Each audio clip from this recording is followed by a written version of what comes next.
Get on the train before it leaves the station. The truth train is coming, gonna run them down, run them down.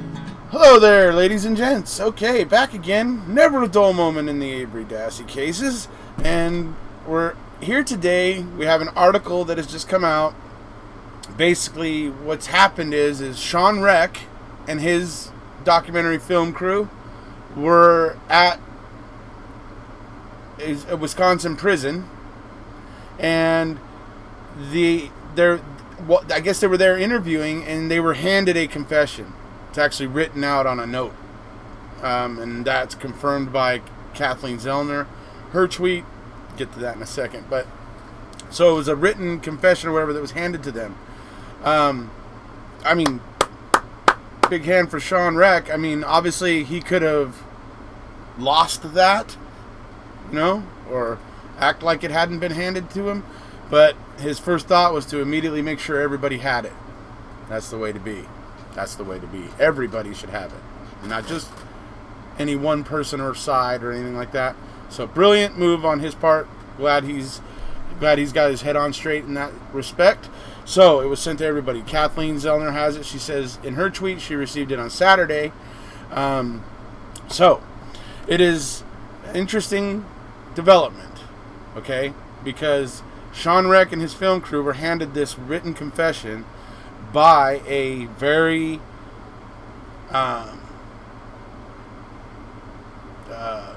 established murderer in Wisconsin.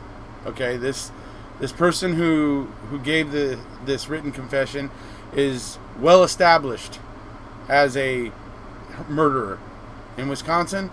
So because of that, it was another reason why Sean Reck figured he needed to, take it seriously, that he received that he received it, and that he made sure everybody had it, because it was from such a I would guess it was a prolific killer. I'm assuming this person probably has more than one or two bodies in their body count, essentially. That's what I'm thinking, judging by the way they described it in the article. So they're very vague about everything, because until law enforcement goes all through this thing and they get their copy and go through it, they don't even want to give the name of the inmate. So we don't even know who gave this confession. We do know Sean Reck did confirm, it says in the article, Sean Reck did confirm that it was not Stephen Avery or Brendan Dassey. He confirmed that much, that it was another inmate and a, like I said, established killer, murderer. And so this will be interesting. Now, Kathleen Zellner warns everybody, don't go getting excited, don't get carried away. There is a lot of corroborating that has to be done. Okay? Number one, dude, was this guy even out? Was he out? Was he free back in 2005? In other words, was he out of prison in order to be able to have performed the crime? That would be like one thing. So they're going to have to go through and verify whether or not this guy could have even possibly done it. And then if he could have possibly done it, then it becomes a matter of fact-checking even deeper. So I don't expect we're going to know anytime soon. I'm assuming it's going to take some time for them to vet this thing out. And then if it turns out that it's got merit, we'll find out about that. Or if it turns out it looks like it's doesn't have merit, then we'll end up probably finding out about that.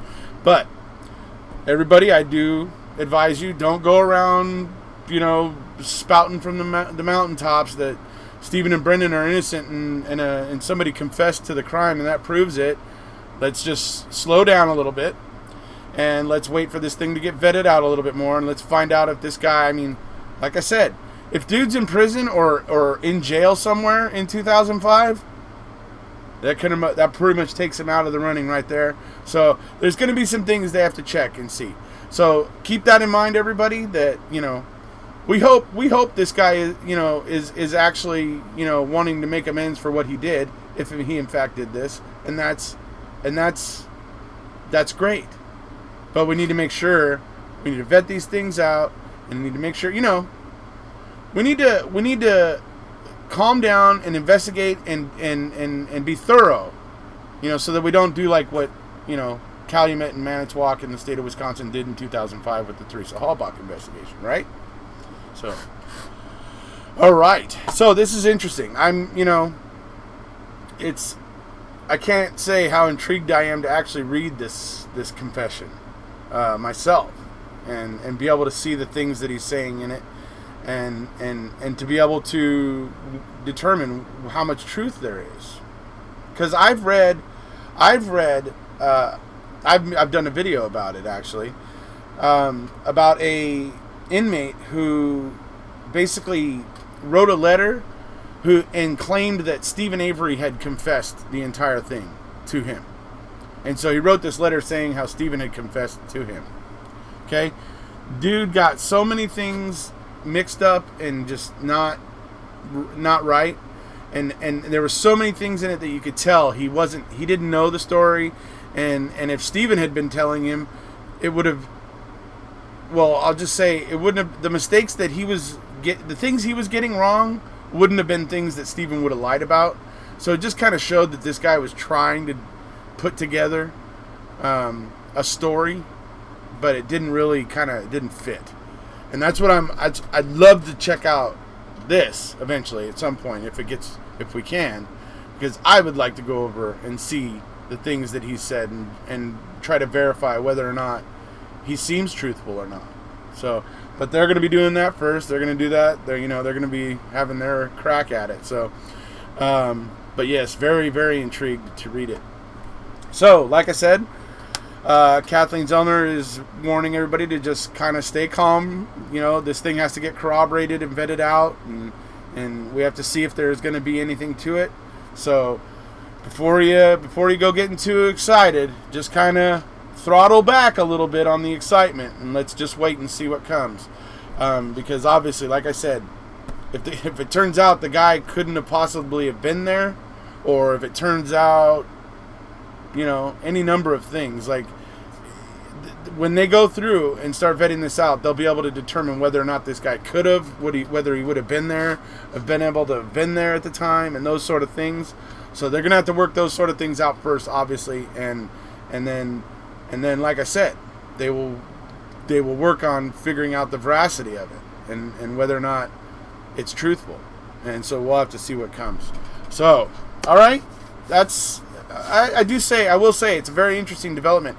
I was also very intrigued to hear Sean Reck, and what he had to say in the article, and hearing him talk about his upcoming documentary. I know a lot of people out there aren't interested in it, but I'm not one of them. I am very much interested in seeing what Sean Reck has to say. And you know me, I'm gonna watch Convicting a Murderer, and I'm gonna point out anything that is inaccurate, because his whole, in this article he's basically stating, well, in no uncertain terms, he's basically saying like the reason why he's making this documentary is because he was pissed off, or he was upset by Making a Murderer, and that when he went looking a little deeper, he found out that it was all wrong. I'm like going, what material were you going deeper into?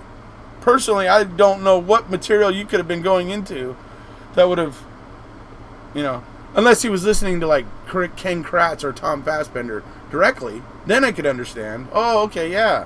If you're getting it from those two, yeah. I've seen those two BS a lot of people.